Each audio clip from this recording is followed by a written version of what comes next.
Nós vivemos aqui em um planeta abundante em água, mas a verdade vai muito além disso. Na realidade, o planeta Terra possui o formato, curvatura, inclinação e posição relativa ao Sol, ideais para que a água possa existir em um mesmo ambiente simultaneamente nos 3 estados da matéria. Ou seja, o fato da gente ter nuvens de chuva ao lado de um corpo d'água e uma montanha congelada no mesmo planeta é um evento absurdo de acontecer, com probabilidades bem difíceis também, já que, como eu disse em um vídeo recente, a maioria dos planetas do universo não são como o nosso. E o que torna essa informação ainda mais incrível é o detalhe de que acredita-se que a presença da água nas suas 3 principais formas é algo que contribuiu bastante para o surgimento e desenvolvimento da vida. Se você tiver aí por perto um copo ou uma garrafa de água com alguns cubos de gelo, enquanto está respirando uma atmosfera com uma porcentagem considerável de umidade na forma gasosa, já podemos ver como esse fato faz parte do nosso cotidiano. A gente nem liga pra isso, né? A gente tá tomando água com gelo, enquanto respira parte da umidade também. Agora, eu imagino que alguns de vocês estão pensando o que isso tem de relação com a criatura que eu vou falar nesse vídeo. Bom, tem tudo, viu? Porque a gente vai conversar sobre uma água viva. Só que, né, eu nunca vou desperdiçar a oportunidade de trazer mais informações sobre o ambiente que essas criaturas podem existir. Então, meus queridos, apertem bem os cintos e venham comigo, porque eu sou o Thiago Tadeu e sejam bem-vindos ao Mundo Inverso. A água que ganhou vida.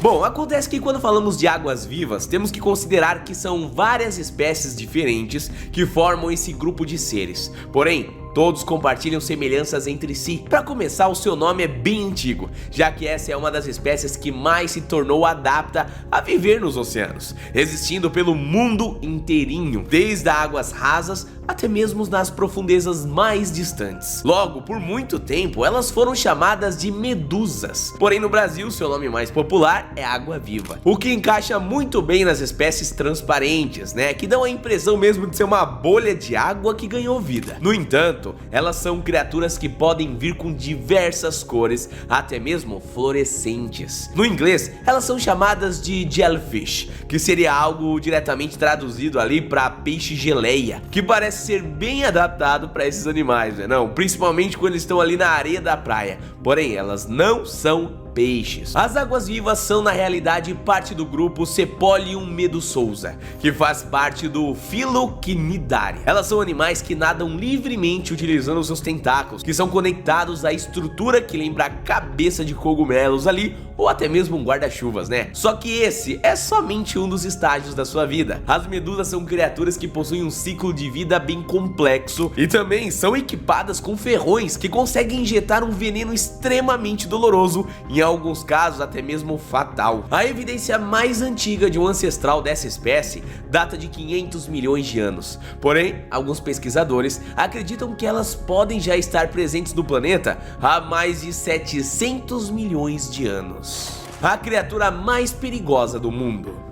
Dentre a grande família que forma o grupo das águas vivas, existe um primo bem peculiar, que descobriu uma forma de sobreviver por meio de uma defesa assustadora, viu? Essa é a famosa água-viva caixa, que já apareceu aqui no canal em outra ocasião, mas nunca recebeu assim um tópico com tantos detalhes como nesse vídeo de hoje. Ela é considerada a espécie de água-viva e criatura oceânica mais letal do planeta, contendo uma toxina que causa danos diretamente no sistema nervoso e nas células da pele, podendo até mesmo atacar o coração de suas vítimas. Apesar disso, para ter algo tão poderoso, elas precisam de um sistema de injeção de veneno extremamente delicado, né? Que conta com grupos celulares que agem como terminações nervosas que indicam para os tentáculos de algum outro animal estar encostando neles. Basicamente é isso, tá? Ao serem acionados, esses nervos disparam estruturas celulares na forma de espinhos, que são injetados nos seus alvos em uma fração de segundos, sendo atirados quase como balas extremamente afiadas, carregadas ali com neurotoxina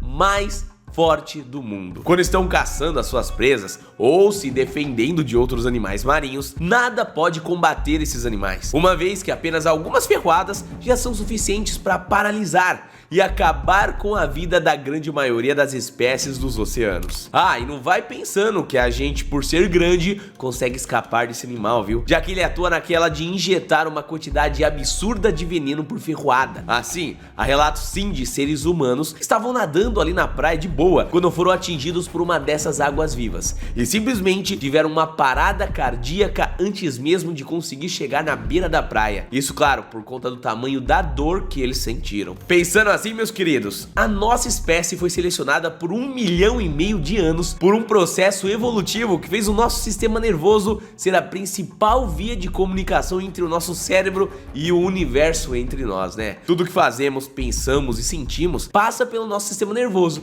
que também é responsável por indicar a dor. Quando uma toxina tão intensa como essa começa a simplesmente destruir esse sistema de uma maneira devastadora, o nosso cérebro vai receber uma quantidade tão gigantesca de informações que irá processar uma quantidade de dor tão inimaginável que o nosso corpo simplesmente para de funcionar em segundos. Se você for um dos sortudos, há chance sim de acabar saindo com vida dessa situação, mas bom, isso envolve passar por semanas de dor e um processo de recuperação muito lento, que se comparar com a morte quase que instantânea ali, é algo que, bom, melhor fazer, né?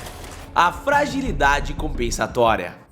Como a natureza acaba se equilibrando no final das contas, esse poderio das águas-vivas caixa também é uma limitação, viu? Já que essa estrutura de tentáculos são extremamente frágeis e podem ser danificados com facilidade. Além disso, existem espécies marinhas que foram selecionadas como, digamos que inimigas naturais das águas-vivas caixa, sendo basicamente imunes ao seu veneno e aprendendo ali que atacar elas por cima e evitar os tentáculos é uma estratégia bem eficaz. Aliás, para você ter uma noção assim mais clara dos valores, cada água-viva dessas possui uma média de 15 tentáculos, que contam com cerca de 5.000 ferrões cada um deles. Então, só uma delas tá andando ali com umas, sei lá, umas 75.000 agulhinhas ali, neurotoxina mais letal do mundo, né?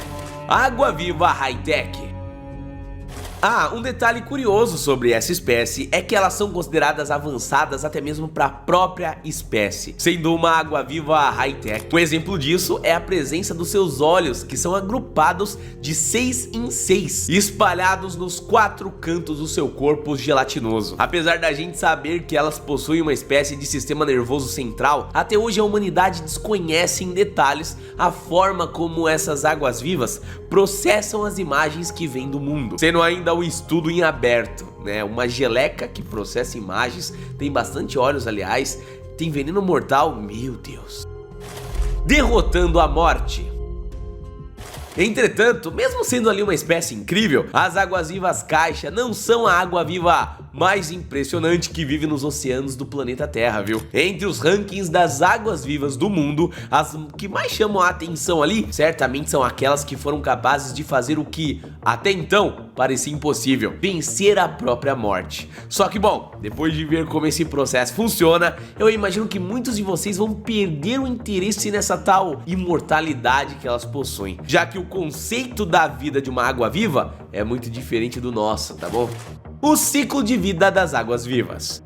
A maioria dos ciclos de vida das águas-vivas são similares, e eu tô aqui pegando emprestado a fala de Miranda Loewy, que é a curadora do Museu de História Natural de Londres. Ela falou isso aqui, ó: elas possuem ovos que são fecundados e liberados pelos oceanos, que se quebram dando início ao seu estágio larval. Essas larvas nadam seguindo o fluxo das correntezas, até que elas encontrem uma superfície dura para que possam chamar de lar. Quando fixadas nesse local, elas entram em seu processo de maturação, onde obtêm alimentação que passa flutuando pela correnteza para o seu processo de crescimento, passando de larva para um pólipo, transformando-se depois disso em uma jovem água-viva, o estágio conhecido como medusa. É impressionante, né, família? A imortalidade. E é nesse contexto de vida que a espécie encontrou uma maneira de hackear sua existência, de uma maneira que ela realiza o processo inverso do ciclo de vida da sua espécie, fazendo com que ela essencialmente se torne imortal. É como se a gente vivesse ali uns 80 anos e voltasse a ser um bebê e vivesse outra vida inteira por completo. Entendeu mais ou menos aí? No caso dela, isso é feito apenas em circunstâncias extremas, tá? Quando elas estão bem estressadas ali, seja por conta de um ataque de predador ou até mesmo por conta da fome. Quando se encontram numa situação bem ruim, elas se livram de todo o seu corpo adulto, que depende de muita energia para ser mantido, e deixam apenas um núcleo gelatinoso que parece um cisto ali que afunda até o solo oceânico. Dentro de 2 dias, essa espécie passa por um processo em que ela, a partir daquele núcleo gelatinoso, se torna um novo pólipo, regressando a um estágio anterior da sua vida, de onde ela se desenvolve novamente em uma medusa. Eu usei o exemplo do ser humano anteriormente, né? Mas levando em consideração as obras da cultura pop que nós temos disponíveis, né? O processo de imortalidade dessa espécie lembra muito o processo do Growth, dos Guardiões da Galáxia. Aquela pergunta, você gostaria de ser considerado imortal? Bom, eu acho que não, viu? Bom, família, esse vídeo vai ficando por aqui, eu espero que você tenha gostado. A gente se vê no próximo, viu? Não vai perder não. Se você gostou da Água Viva, deixa aqui nos comentários e compartilhe o vídeo com alguém que possa gostar. Um abraço e até a próxima, valeu!